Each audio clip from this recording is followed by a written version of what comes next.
Video பார்த்துட்டு இருக்கும் எல்லாருக்கும் முதல்ல வணக்கம்.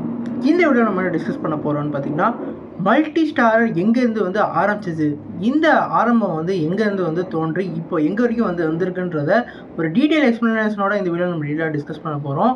அதுக்கு மாதிரி நீங்கள் இந்த சேனலுக்கு புதுசாக இருந்தால் சேனல் சப்ஸ்கிரைப் பண்ணி பெல் ஐக்கனோட கிளிக் பண்ணி வச்சுக்கோங்க.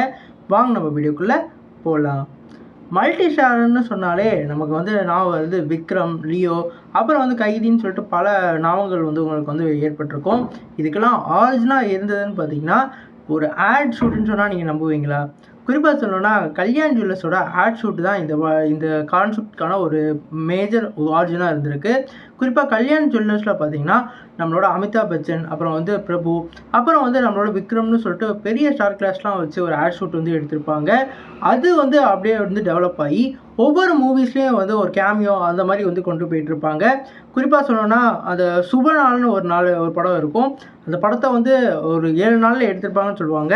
ஒரு மல்டி ஸ்டாரராக ஒரு 7 நாளில் வேறு லெவலில் வந்து பண்ணி வச்சுருந்தாங்க. அதுக்கப்புறம் இந்த ஜென்ரேஷனுக்கு மல்டி ஸ்டாரர்னு இன்ட்ரடியூஸ் பண்ணது நம்ம லோகேஷ் கனகராஜன் சொல்லணும்.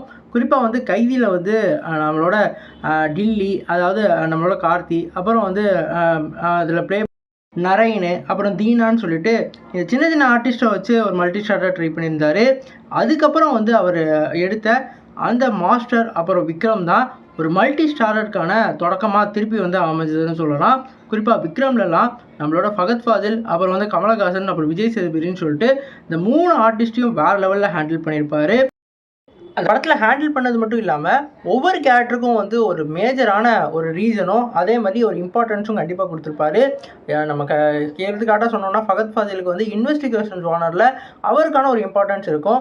அதே மாதிரி இந்த படத்தோட ஹீரோவான கமலஹாசனுக்கு வந்து அவருக்கான ஒரு ரிவெஞ்சுக்கான ஒரு மோட்டிவாகவும், கெட்டவனாக இருக்க நம்ம விஜய் சேதுபதிக்கு அவருக்கு ஒரு பேக் ஸ்டோரியும் வந்து வச்சு ஒரு வேறு லெவலில் வந்து கொடுத்துருப்பாங்க. குறிப்பாக வந்து நம்மளோட ரோலக்ஸை வந்து மறக்கவே முடியாது. ஒரு வேறு லெவல் கேமியோவாக அமைஞ்சது.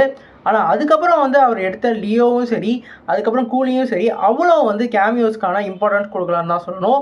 குறிப்பாக வந்து லியோலேயே வந்து ஹெரல் தாஸ், அதாவது அர்ஜுனா நடித்த அந்த கேரக்டருக்கு வந்து இம்பார்ட்டன்ஸ் நிறையவே கொடுத்துருக்கலான்னு எனக்கு தோணுச்சு.